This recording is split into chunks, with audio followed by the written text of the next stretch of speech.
kailangan din ng marami pang test. Pagka diverticulitis, kailangan din ng marami pang test at karamihan po ay kailangan mo ng gamutin.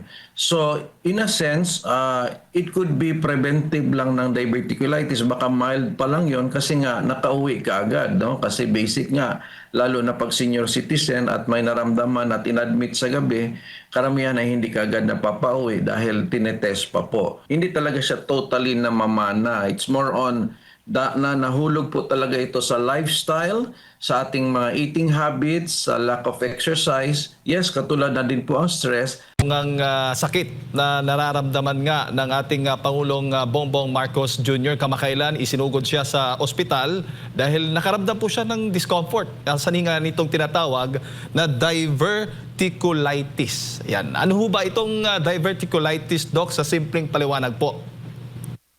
Well, ang diverticulitis, kung makita nyo may tis sa ending, ibig sabihin infection yun. Katulad po ng tonsillitis.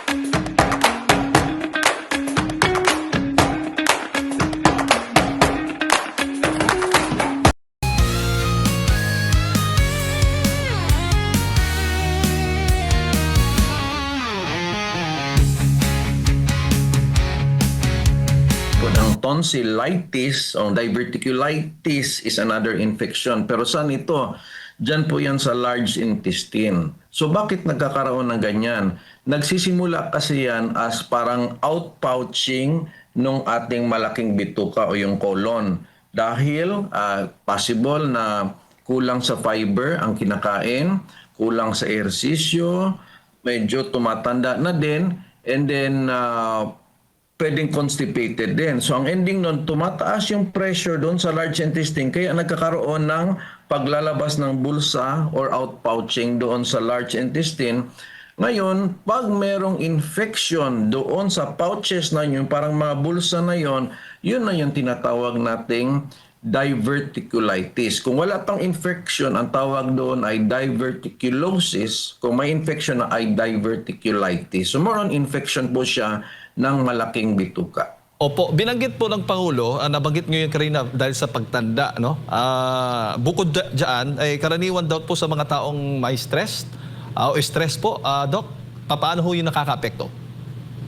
Yes, kasi po ang sinabi nating stress, general na po yon sa well-being. Hindi lang po bituka ang tatamaan, pati ating pag-iisip, pati puso, pati blood pressure, matatamaan na din po yon. So, hindi medyo parang humihina na po yung ating katawan pag tayo po ay parating stress. So, kasali na din siyempre doon yung bituka. But stress hindi po ay specific lang po sa bituka. Pero nakakatulong po siya sa ganito na pwedeng mas mangyari po ang mga ganitong kondisyon dahil sa stress. Opo.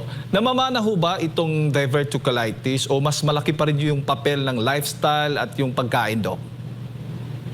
Regarding sa diverticulitis, dahil nga ito ay sa inasabi nating infection, hindi talaga siya totally namamana. It's more on na nahulog po talaga ito sa lifestyle, sa ating mga eating habits, sa lack of exercise. Yes, katulad na din po ang stress. But basically, pag tumatanda po ang isang tao, mas prone po ito. So, ibig sabihin, marami pong tao ang merong diverticulosis. Kung na-infect siya, magiging diverticulitis. So, basically, nasa lifestyle po. Opo. Anong particular, Doc, na pagkain na madalas o dietary habits po, yung madalas na nagtitrigger na magkaroon po ang isang tao ng ganito pong sakit? Kabaliktaran po ng mga fiber kasi siyempre pag sinabi natin mga high fiber, gulay, prutas, yan po yung mga high fiber natin. Yung mga meat, pag masyadong madami sa meat, pork or beef, mas prone po lalo na pag nagkakaedad. Kaya advisable talaga pag nagkakaedad, less po tayo sa mga meats, no? At mas maganda po na high fiber diet. Yung mga karaniwang sintomas naman, Doc, na dapat bantayan ng publiko para nga ay masabing kapag posibleng, nagkakasakit ng tiyan ba? Ano ba yung mga possible sintomas? Palatandaan po ng ating mga kababayan na makakaranas po ng ganito, same thing na nangyari po sa Pangulo. Yung unang sinabi ko, may tinatawag tayong diverticulosis, yung outpouching pa lang, o yung parang paggawa ng bulsa dahil nga sa mga sinabi natin kanina, wala pang nararamdaman ang tao doon. Pagka ito ay infected, yung mga bulsa na yon, tinatawag ng diverticulitis, common po ang lagnatin, mag-chills, pwedeng nasusuka, or sumusuka talaga at yung karamihan na sakit ng tiyan ay nasa left side. In comparison po sa appendicitis ay nasa right side, ito po ay nasa left side. So, but hindi talaga specific lang, no? Kasi pwede pa rin other parts ng tiyan. Basta basically, it's a combination of fever, nasusuka at masakit ang tiyan. Yung punto po dapat na makita mo na dapat magpatingin ka kagad sa doktor dahil nagkakaroon nga ang isang pasyente na may pananakit ng tiyan. Ano pong punto po, particular doc, na dapat siyang magpatingin na kaagad sa doktor? Pag persistent po yung sakit ng tiyan, actually any part ng tiyan ay kailangan talagang magpa-check up. Although mas common yung alam nating appendicitis na sa lower right side. Yun kasi inooperahan talaga ang appendicitis. Mas concerned tayo sa lower right side ng tiyan. But kung other parts ng tiyan ay masakit at persistent po, no? Kahit hindi sa right side, pwedeng sa left side, kailangan talagang magpakonsulta na kaagad dahil marami pong piyesa ang ating tiyan, hindi lang po bituka, may atay pa, may pancreas pa. So yung persistent po, kailangan po talagang dalhin sa doktor para po ay ma-assess kaagad. Oo. Gaano ho ba ito kadelikado, Doc? May mga kaso ba na life-threatening na ang diverticulitis? Well, pag pinabayaan mo yung diverticulitis dahil sinabi ko ito ay isang infection, may nana yan. Pag pinabayaan yan, tinitiis lang or ininuman lang ng mga pain relievers, pwedeng lumala yung nana. Alam nyo naman tong nana, bumubutas ito. So pwedeng mabutas ang bituka. Pag nabutas ang bituka, lalabas siyempre ang dumi, pasensya sa nakikinig. Delikado po yon, no? Pwede po tayong mamatay dahil sa infection. Kailangan kagad ng immediate operation kapag ganito. Pero kung sa simula pa lang po, antibiotics ay talagang nakakatulong. Ang doktor na po ang magde-decide kung oral antibiotics or dapat ba siyang i-admit at sa dextrose idadaan ang antibiotics. So, pwedeng delikado pero pwedeng agapan basta maaga po. Opo, paano yung sa kaso naman po ng Pangulo, sumailalim siya lamang sa medical observation? Gaano ho ba o ano po ba yung ipinahihiwatig nito tungkol sa severity ng kanyang kondisyon? Well, hindi pa ako talaga 100% sure na yun na po talaga ang case kasi nga wala namang lagnat na na-mention at nagtrabaho naman kagad ang presidente. So actually pagka diverticulitis kailangan din ng marami pang test at karamihan po ay kailangan mo ng gamutin. So in a sense, it could be preventive lang ng diverticulitis. Baka mild pa lang yon kasi nga nakauwi ka agad. No? Kasi basic nga, lalo na pag senior citizen at may naramdaman at inadmit sa gabi, karamihan ay hindi ka agad napapauwi dahil tinetest pa po. So in a sense po, kung diverticulitis only, mahulog pa lang siya sa mild and it could be oral medication lang po yung binigay. So kailangan ng antibiotics, parang ganun lang po at walang need na o kailangan na parang operasyon, parang ganun po, Doc? Yes po, kung simula pa lang, mild pa lang, yes, oral lang po ang binibigay. Opo. Doc, bago ko lang ipasa kay Partner Admar, yung mga bawal na pagkain naman o gawain na habang nagpapagaling ang isang tao, tulad nito sa kaso po ng Pangulo na may diverticulitis. Well, ang hindi ko pa na-mention, kunwari naninigarilyo, yan, mas prone po. And obesity, pagka hindi natin control yung ating timbang, pwede pong mas prone po tayo. And then yung hindi regular na pagdumi, yung gusto nating pinipigilan, no? So bawal yon. So kailangan regular ang pagdumi. Kaya advice yung high fiber dahil mas lumalabas ng smooth, no? Kasali na din doon yung walking, exercise dahil mas lumalabas ng smooth yung ating dumi in comparison lang po sa sedentary lifestyle na pahiga-higa pa upo-upo all day, hindi po healthy sa katawan yon. And then, balik tayo doon sa diet na avoid tayo ng too much meat, no? Hindi po advisable na too much meat. Pwedeng may meat pero wag po too much and i-balance po natin sa fruits and vegetables. Doc, may buntag si Admar po ito. Clarify ko lang, common ba ito na klase ng sakit? Kasi yung trabaho naman siguro ng Pangulo, marami din naman siguro mga Pilipino na nasa stress, pagod, nag-overtime, marami pong mga ganyan din po sa ating mga kababayan. Pero yung iba siguro, ngayon lang nakarinig nitong ganitong klase po ng sakit, Doc. Opo, no? Actually, yung diverticulosis, mahulog yung common, no? Yung diverticulitis, yun yung na-infect na yung diverticulosis, no? As I said, diverticulosis is yung nag-outpouching dahil nga sa lifestyle. Occasionally, pwedeng ma-infect yun, and yun ang isa sa mga differential diagnosis pag isang pasyenteng may sakit ng tiyan. So lalo na mga senior citizen, pag masakit ang tiyan, nagpapacheck up, common po sa mga internal medicine, sa mga doktor na iniisip ito aside doon pa sa iba pang mga sakit katulad ng ulcer, iniisip do appendicitis, and of course yung mga other colon issues like mga tumor, kasali yun. Pero iniisip talaga doon ang diverticulitis. So in a sense na iniisip ng mga doktor ito na kasama sa possibilities, it's still under sa level na possible and common. But it's not that very naririnig o nangyayari. Kasabay po ng pagputok ng issue po doon sa dinala sa ospital ang Pangulo at yun nga yung nabanggit na diverticulitis. Meron pang isa pong pumutok din at nag-viral na klase daw po ng sakit na unang na-report na ito daw yung naramdaman ng Pangulo. Ngunit wala naman, hindi naman ito kinonfirm mismo ng Pangulo. Ito pong arrhythmia due to chronic insomnia. Doc, para sa kalaman nating mga kababayan, ano muna itong arrhythmia? Well, pag sinabing arrhythmia, sa puso na po yun. Pag sinabing chronic insomnia, kulang sa tulog.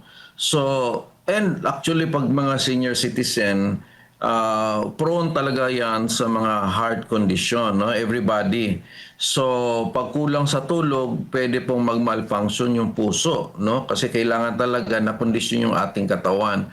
So, pwedeng magkaroon ka ng chest tightness or mahirapang huminga.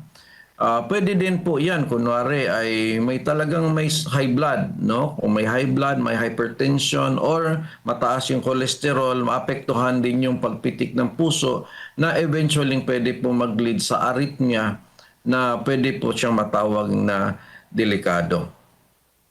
Opo. And ano naman yung common? Same din po ba? Sa lifestyle din po ba? At saka yung paggamit din ba ng ipinagbabawal na gamot, maaaring mag-trigger din po dyan, Doc?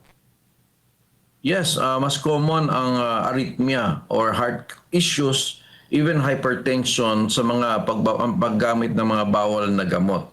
Lalo na kung naapektuhan na din ang pagtulog, no? Kasi mas weak na po ang katawan kapag ganon. So yes, mas common ang arrhythmia, heart issues regarding paggamit ng pagbabawal ng gamot in comparison po sa mga diverticulitis.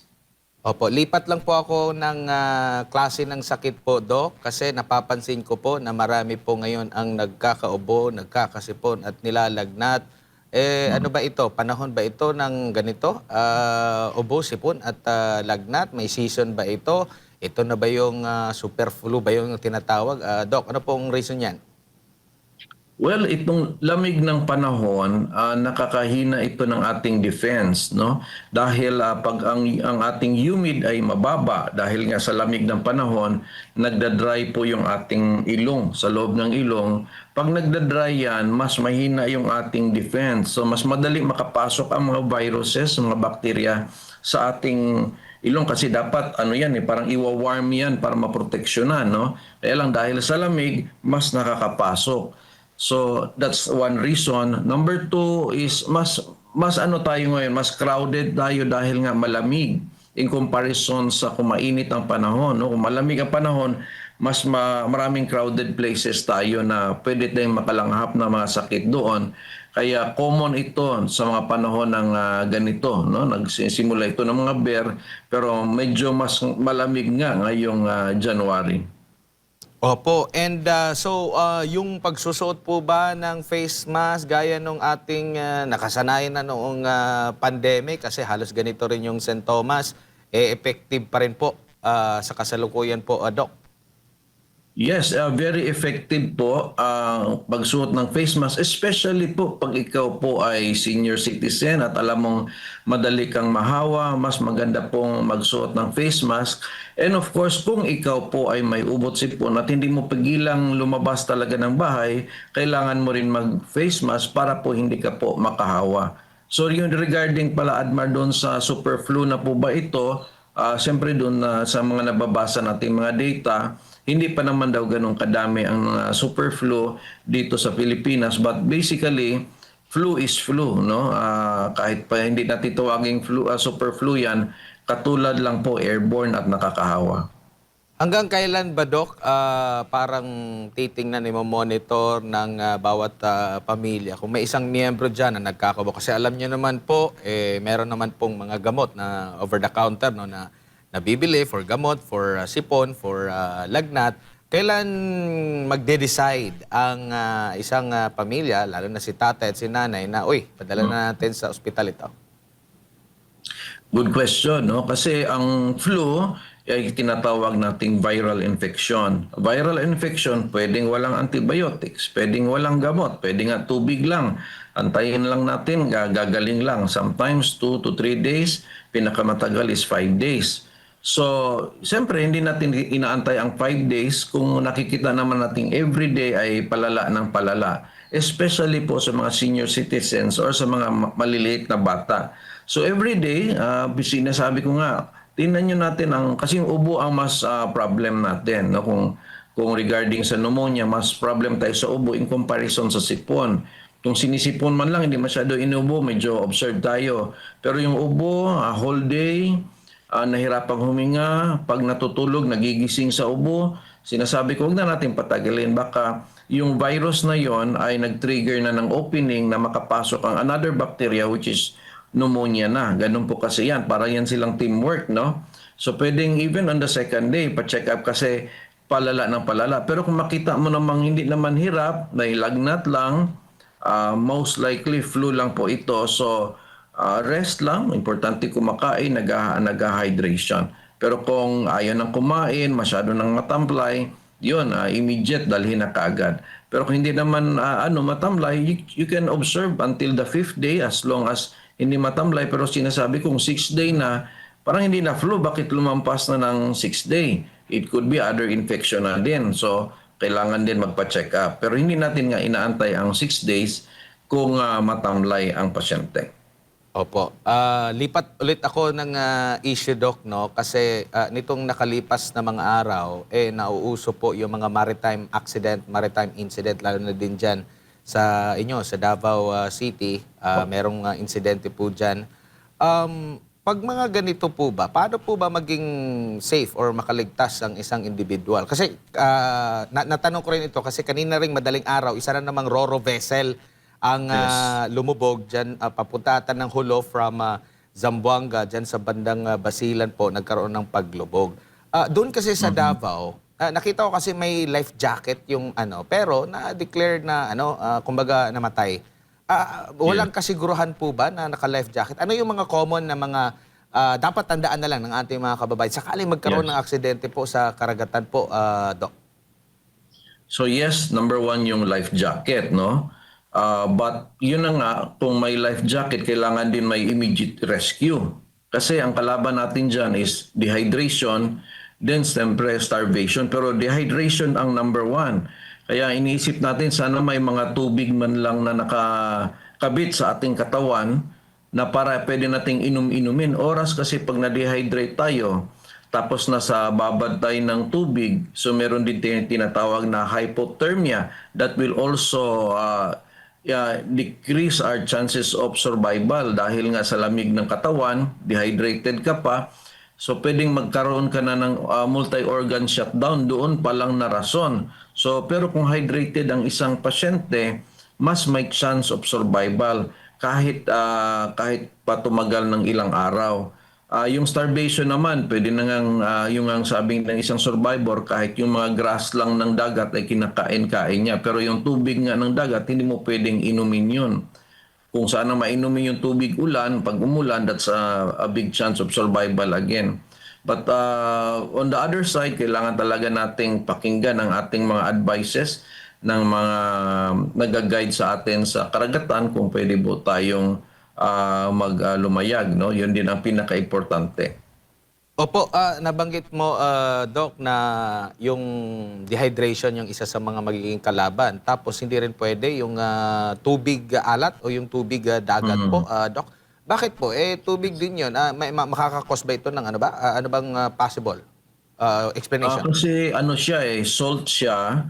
So actually ang salty water magpo-pull out sa tuloy ng tubig, no? So ininom mo siya pero hindi siya magbibigay ng tubig sa katawan, instead ihahatakin yung tubig papunta sa kanya, no? Yung tinatawag nating osmosis. So kailangan walang salt yung iinumin mo para i-absorb ng katawan mo. So hindi ka ma-hydrate by just drinking the salt water. Opo, and nabanggit niyo rin po. Pero meron mga mga insidente rin na umaabot din ng linggo o buwan na nasa karagatan pero nakakapag-survive po, Doc. Meron din bang parang naka-built-in sa katawan? Meron bang klase ng katawan na kaya din mag-stand ng ganyan na nababanggit niyo po na maaaring peligro? Yes, basically nakaka-advantage din kung ikaw po ay diyan nagtatrabaho. Kunyari ikaw ay talagang bangkero, yan na parati kang lumalangoy sa dagat araw-araw.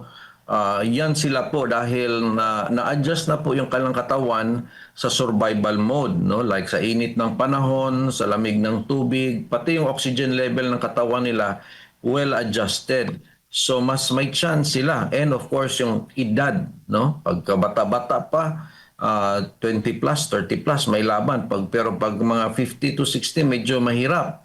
So napakalaking bagay yon, no, na hindi tayo kasi sanay na yan ang ginagawa natin araw-araw. So less po ang chance na mag-survive tayo sa ganong sitwasyon.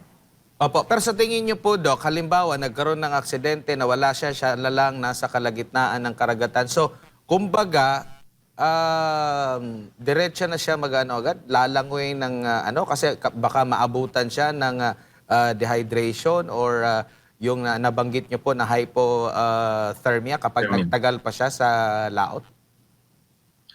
Siyempre kung ating makita po yung island na nearby, doon tayo papunta at magflo-float lang tayo using the ating life vest. That would be best, no?